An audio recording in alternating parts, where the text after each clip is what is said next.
Today is Dr. Nina Ashford, the Chief of Public Health Services for the county, Dr. Earl Stoddard, Assistant Chief Administrative Officer, and our guests today are Anthony Featherstone, who is the Executive Director for WorkSource Montgomery, as well as Judy Costello, Director, Economic Development Special Projects in the Office of the County Executive.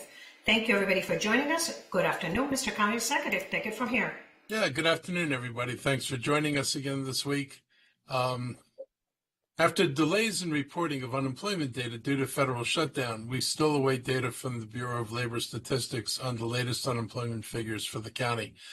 As you can see from this chart from the Bureau of Labor Statistics, it was last updated on October 1st. New unemployment data from Montgomery County is supposed to be updated today, December 3rd, but as of right now, we've not seen the data. Whenever this data is finally updated, we can expect to see a continued increase in unemployed workers throughout this year due to the impacts of the decisions of the Trump administration and congressional Republicans. The consequences of federal actions are creating uncertainty for thousands of county residents. And my computer just came back. Okay. And when the federal government freezes, slows agency operations, lays off essential research staff, it sends shockwaves through our community. People who've dedicated their careers to science and public service and healthcare now face instability that they did not create. And we are responding with tools and with the partnerships we've been able to build for moments like this. The Mobilized Montgomery Federal Workforce Career Center is already helping workers update resumes, explore training programs, access counseling, and connect with employers that are actively hiring. This is the only in-person job center in the nation focused on displaced workers, federal workers, and contractors. Since this facility opened in October, it has served over 2,100 career seekers. On December 17th, from 1 to 4 p.m., WorkSource Montgomery and the Maryland Workforce Exchange is hosting the Montgomery County Quarterly Career and Resource Fair for federal workers and job seekers at the Silver Spring Civic Center. WorkSourceMontgomery.com has more information about this event and a link to register for the career fair. So if you're interested in coming, just sign up, click the link. Even as we help workers in transition, we're strengthening the foundation of our economy that stands on more than federal hiring cycles. That's been, Montgomery County's history for years was we were just totally dependent on the federal government. And we had a rock solid employment base. We thought we were inflation-proof, or not inflation-proof, but recession-proof. And that's no longer true.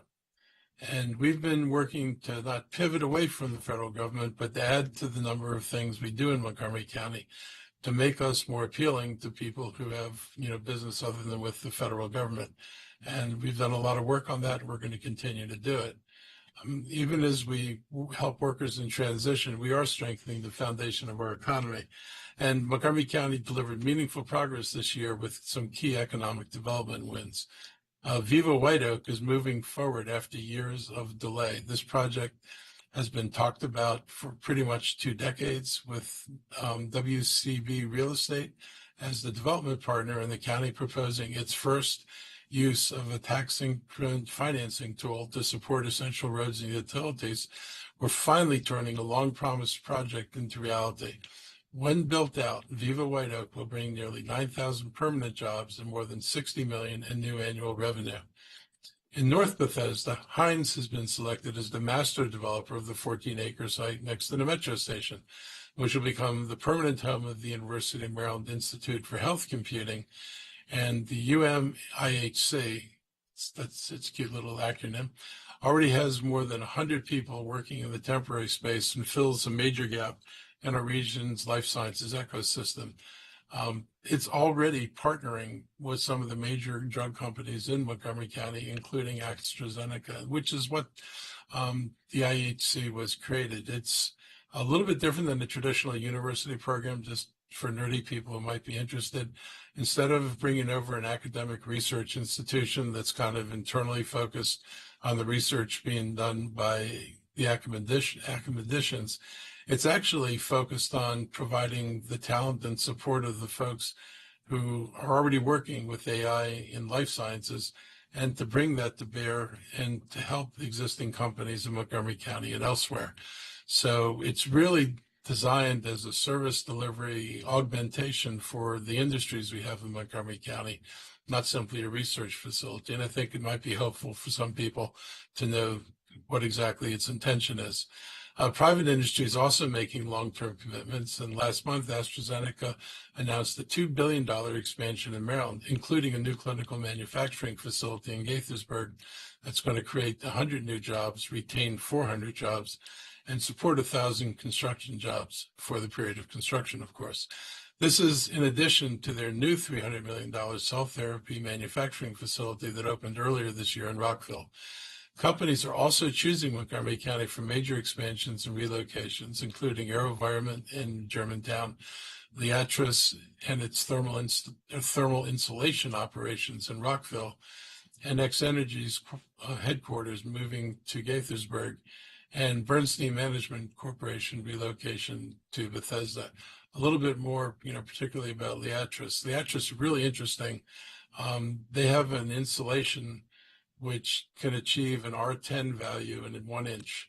And why that's important and a big deal for construction is if your goal is to get an R30 wall when you're building a house or building an office building, normally you would need about 6-inch studs in order to fit enough insulation in there. With their insulation, you can do this with normal 2x4s, and that brings down the cost of construction. It also brings down the weight of the building. So the ability to do things like this is really, one of the things that in the future could be game changing for the construction industry. And I think it's nice to share a little bit of extra information with everybody out there rather than just saying it's here. It could be a really cool change in how construction is done.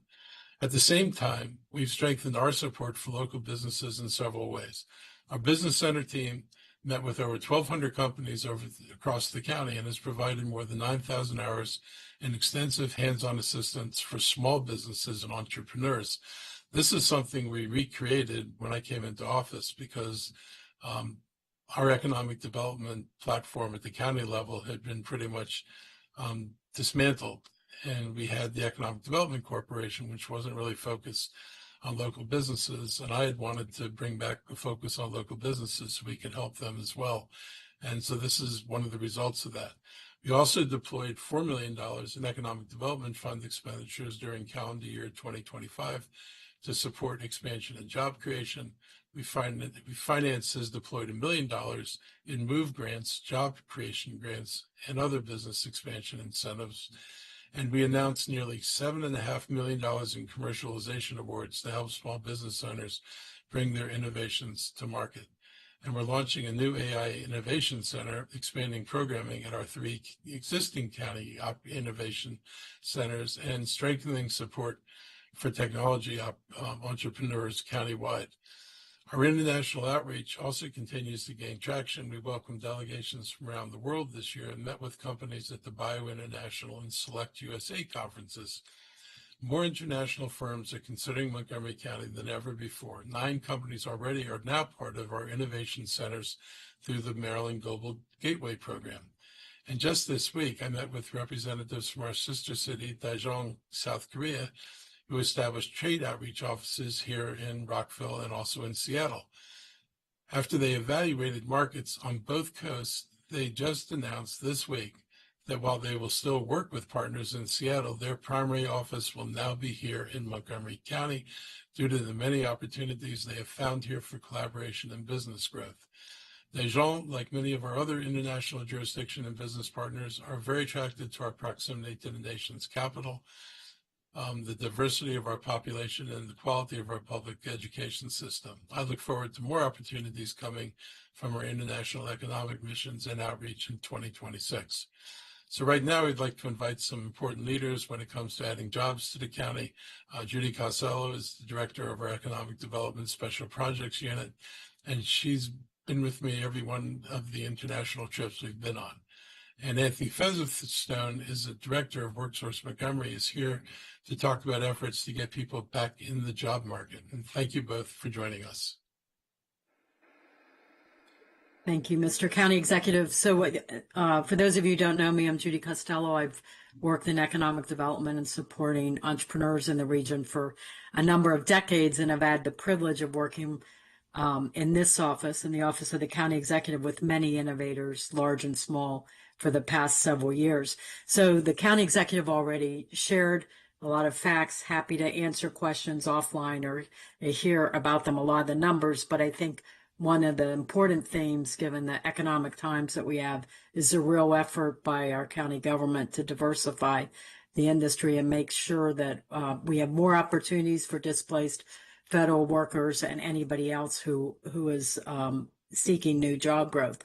So while our county remains the center of the third largest biohealth cluster in the country, and that was the most recent data even after the slowdown in January, according to Genetic Engineering News. The county executive referenced a total of actually 250 new jobs between the cell therapy manufacturing unit and the clinical manufacturing unit announced last week. And we have growth there and opportunities across the biohealth sector. But also he mentioned AV, AeroVironment. We have other advanced manufacturing companies that are growing, and that is an opportunity that our government is supporting through grants to companies large and small. Many of you may have seen the announcement recently about X Energy. I think the county executive just visited them last month with the Maryland Department of Commerce secretary. I was on their website the other day. There are more than 100 job openings now posted. Last week, they announced a $700 million Series D funding, and they do have operations in other places where they're building some of their plants, like Texas. But guess what? There are more than 100 jobs on that website right now in Montgomery County. Engineering to accounting. It's a good example of how diversifying our economy is important. In terms of the small business support, those 1,200 companies that were visited, I think it's 9,000 person hours by our business center team. That team is only 8 people, a couple of whom work primarily on grants and staffing. So they are out on the street and answering incoming calls on a regular basis. And we can get you the exact statistics offline, but many of these businesses are not in biotech, and they're not in our target industries, which our economic development partners and MCEDC also support. They are other small businesses, including retail. I think that focused effort on helping provide resources to these companies is enabling more of them to succeed. The county executive mentioned Leatrice, the insulation company and energy, as an example of a small but growing business. We also recently visited Silvic up in Gaithersburg. That's a plant biotech company. And again, it's not traditional biotech, but that company alone may save the citrus crops when you and I eat oranges, because apparently a couple of years ago there were 130 million citrus trees. Now there are only 30. And it is a Montgomery County small business that has a proprietary vaccine that is the leading potential ability to save the citrus crops. What's important from an economic development standpoint is that they were only an idea, a patent, and a concept in 2021 with 3 people. We have supported their expansion through MOVE grants and innovation grants, and they now have grown to 17 people and expect to grow to 25, and to have their plant vaccine equivalent that's non-GMO and safe approved by federal regulatory authorities in the spring. Real quick on the international travel, as people working with international firms in economic development know, it takes a long time to build relationships, especially overseas. We first met a satellite component company in 2023 in Taiwan. Last month we signed an MOU. A press release will go out on this in the next couple of weeks. They are a Taiwanese-based satellite component company who want to manufacture their product here in Montgomery County after visiting a lot of other places, not only in the United States, but around the world. Also, during our most recent mission, we signed 2 other MOUs, one of them with a biotech consumables manufacturer That CEO is actually in Montgomery County now, looking for space to manufacture things like the tubes that are used when blood is drawn and other biotech consumables. And we signed another MOU with an association of companies like his, and they have already committed to visiting us in the spring because they want to put their association headquarters here. So there's lots of other information, but there's other important news you have to get to. If you have any questions, I'm happy to answer them offline or at the end of this. Thank you for your time. Thank you, Director Costello. Mr. Featherstone, do you have any remarks? Yep. Good afternoon, everyone. And first, I want to thank the county executive for the opportunity to provide some remarks today. Anthony Featherstone, I get to have the pleasure of serving as the executive director for WorkSource Montgomery County's local workforce development board.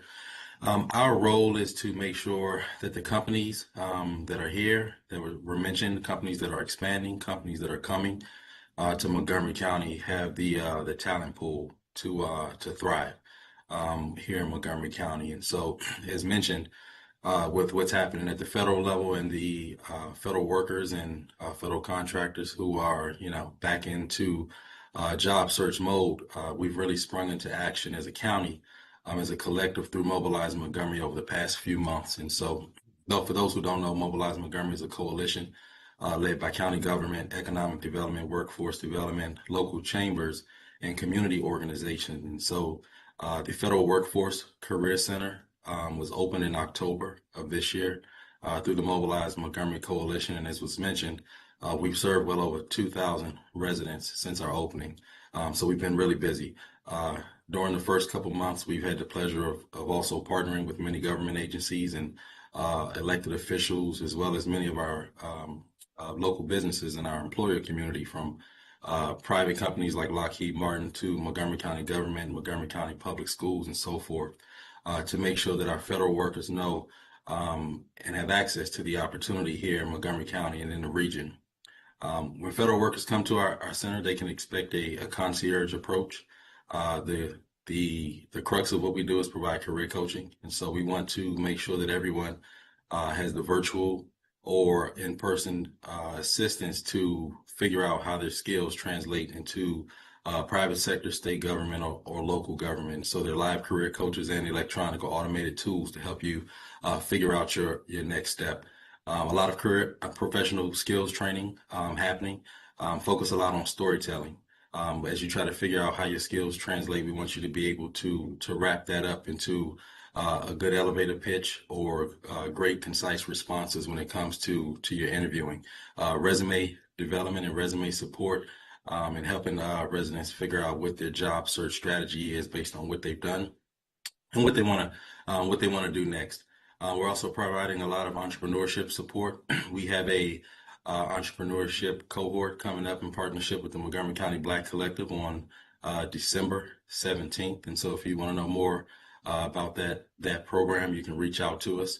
And then we also know that job searching is hard when you're in the market unexpectedly as a federal worker who has a high level of education, high level of experience, and has been highly compensated. And so if you are experiencing some mental health stress, we can make referrals and provide that level of support as well. And so it all starts with, a question of how can we help, so we can provide that concierge approach when you walk into the Federal Workforce Career Center. And so, with that, I just want to encourage residents, if you need help finding employment, to connect with us and learn more about what we can offer and tap into those services. I also want to call our local business community to connect with us if you have openings and you want an extra set of eyes and ears to help you find talent. You can visit us at mobilize-montgomery.com or worksourcemontgomery.com, or you can come see us in person at the Federal Workforce Career Center, which is located at 11510 Georgia Avenue in Wheaton. And so with that, I want to thank County Executive for your support again, and turn it back over to you, and happy to answer any questions. Thank you very much, Executive Director Featherstone. Okay, members of the media, if you have any questions for either Mr. Featherstone or Ms. Costello, please raise your hands.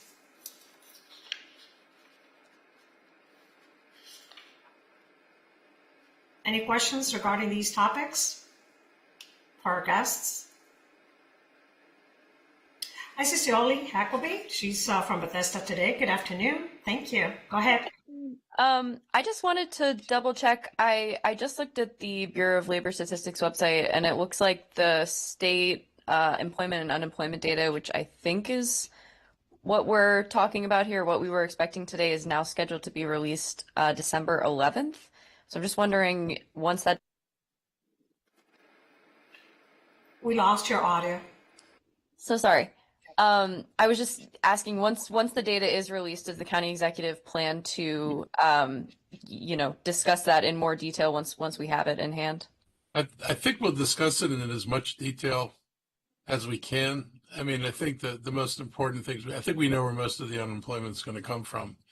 And I think we know there's, just a shortage of jobs. I mean, ironically, a lot of the likely landing places for federal employees would have been the private companies that support the federal agencies. So when they got cut along with it, landing places, a lot of the landing places, like I know for USAID, their private partners were logical landing places. They disappeared also when the main agency disappeared. So this is what's going to make relocation for people and jobs here difficult. And that's why we are really hoping that at the point Congress reconvenes, there can be some rethinking of some of the cuts they were making, like including in the budget full funding for NIH and FDA and some of the other key agencies in the area. And, they don't have to raise any taxes on any normal human beings to do that. All they have to do is reduce the amount of a tax cut they're given to billionaires. So I've said this before, all the suffering that's being inflicted on people is being inflicted for the sole purpose of making billionaires richer.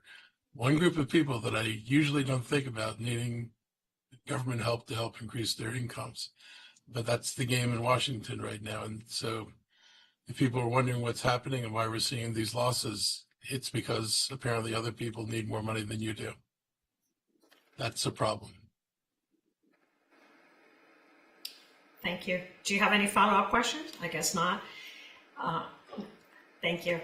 Members of the media, any other questions for Executive Director Featherstone or Director Costello regarding these topics this afternoon? No more question? Well, thank you both for joining us. You can remain in this media briefing or you can depart if you need to. Mr. County Executive, other topics. Okay, carry on. Thank you very much. And Judy and Anthony, your work has been really important to the county. I just want you to know how much I appreciate what you do. The Montgomery County Council this week announced new leadership. I want to congratulate Natty Fani Gonzalez and Marilyn Balcom on their new roles as president and vice president of the council. I also want to express my appreciation to outgoing Council President Kate Stewart and Vice President Will Jawando for their leadership over the past year. This has been one of the most challenging periods for our county since the pandemic. Through it all, Kate and Will remain steady and collaborative and deeply committed to progress, and their partnership made a difference, and I'm grateful for it. We are entering a period shaped by state budget constraints and continued unpredictability at the federal level, yet we're also seeing major economic development projects move forward and expanding affordable housing pipeline and real progress on climate, transportation, and support for vulnerable residents. So I look forward to working with the council's new leadership to maintain this momentum and ensure our county government meets the moment with clarity, compassion, and determination.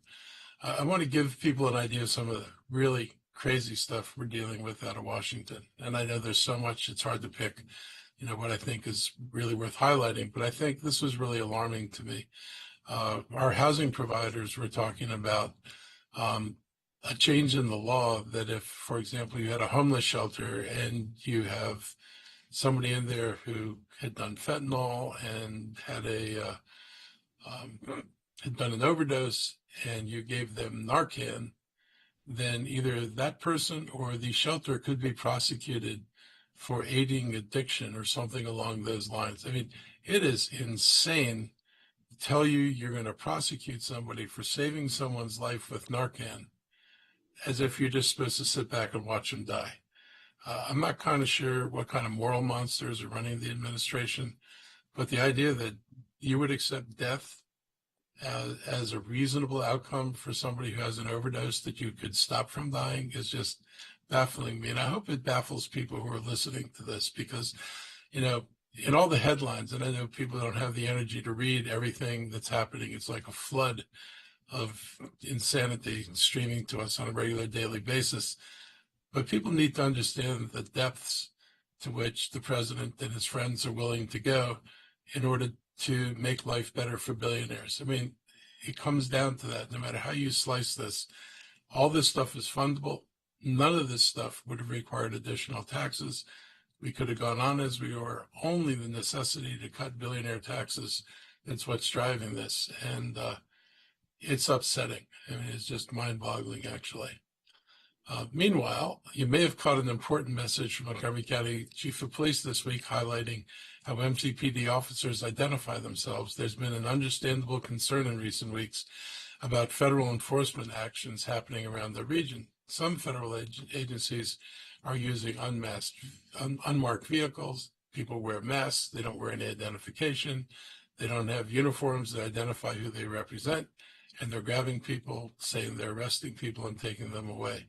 This has created a lot of fear and confusion, affecting people who are simply trying to live their lives here.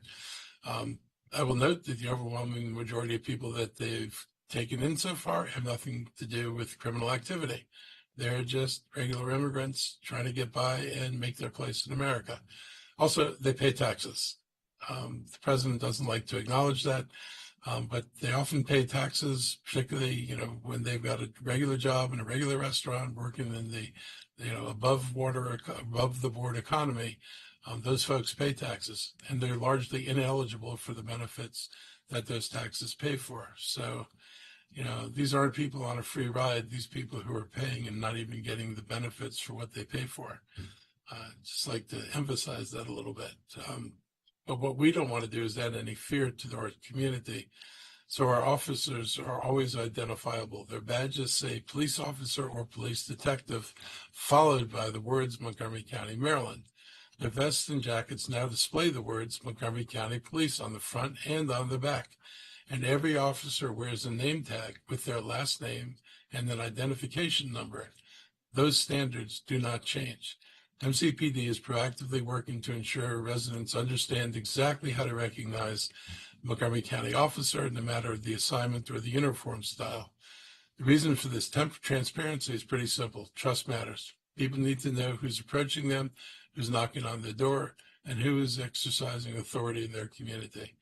Our department understands that, and as the county executive, I want residents, especially those who may feel targeted or vulnerable, to know that MCPD is committed to being visible, identifiable, and accountable. We also continue to communicate this information in multiple languages and provide clear information so that every resident knows their rights and understands who's serving them. If anyone has any doubts about whether someone is an MCPD officer, you can also call 301-279-8000 to confirm it immediately, and that number is staffed 24/7. On Monday, we took a moment to commemorate World AIDS Day alongside healthcare professionals and advocates. It's a reminder of the global struggle to end the HIV-related stigma and the opportunity to honor those we've lost. And we will work toward a future where HIV is no longer a public health threat. I mean, I remember in the darkest days of that, and I was fairly young when this happened. You know, I lost some friends early on. People who got together no longer got together. And it was kind of devastating to the community. And for a long time, when it appeared that this was only affecting the lesbian and gay population, there was a stunning disinterest in the medical community or the research in actually helping these people. And it took a while before this became front and center as a focus of research. And it's really important. You know, today we're in a very different position. We have drugs that can treat this far better than they did before. They can actually effectively cure people. And that's a long journey to have made. HIV's had a huge impact on the Black community, particularly among Black women. In Montgomery County, women make up 38% of the newly diagnosed cases with HIV.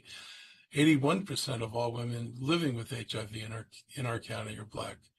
We must continue to reduce these significant health disparities in our community through efforts such as the American Health Program, the African American Health Program. They work in coordination with important community partners to raise awareness about health disparities. And their work is not limited to HIV epidemic, but also focuses on the importance of health and wellness. Community outreach by our Department of Health and Human Services on sexual health and wellness is essential in keeping more people getting tested for HIV. Awareness is key because early diagnosis means treatments can start quickly.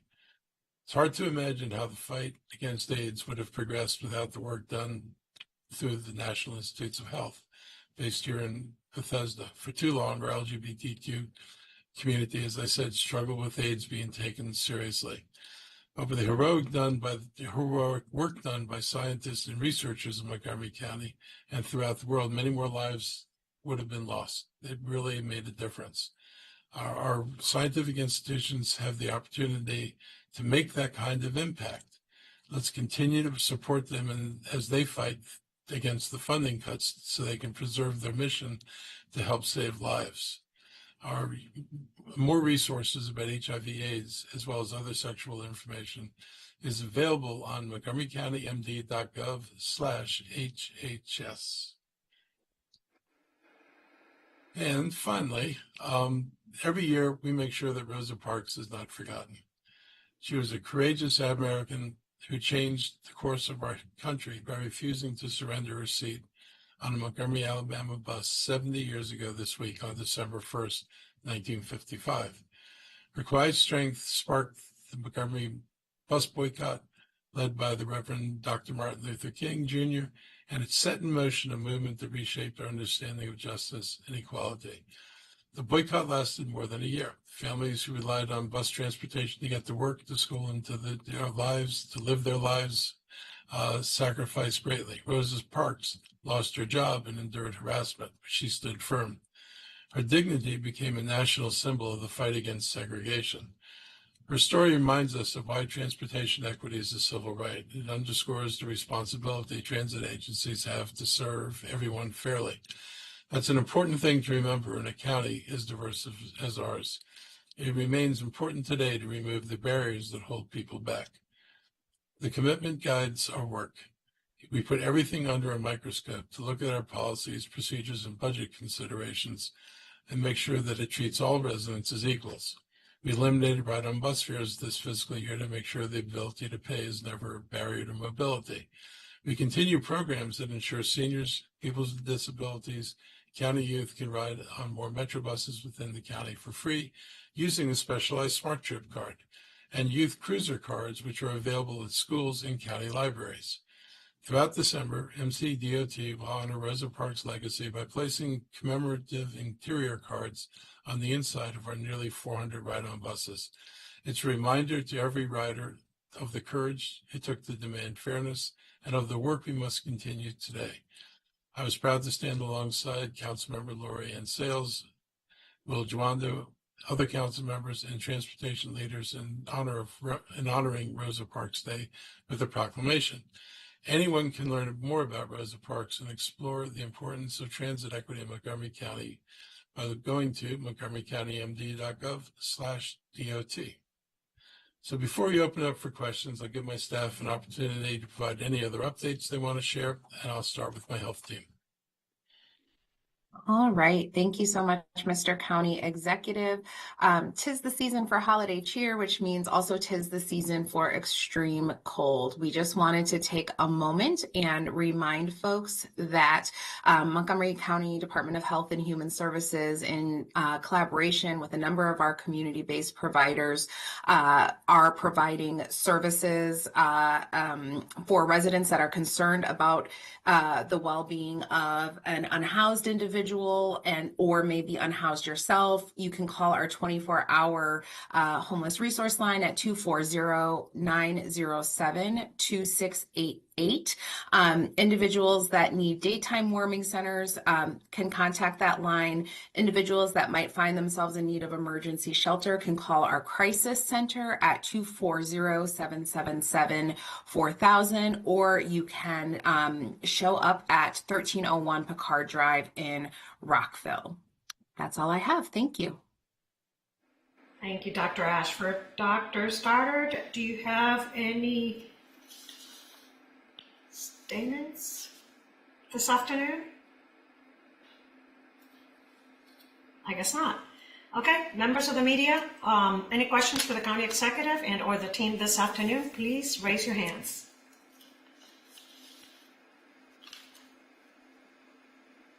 Any questions?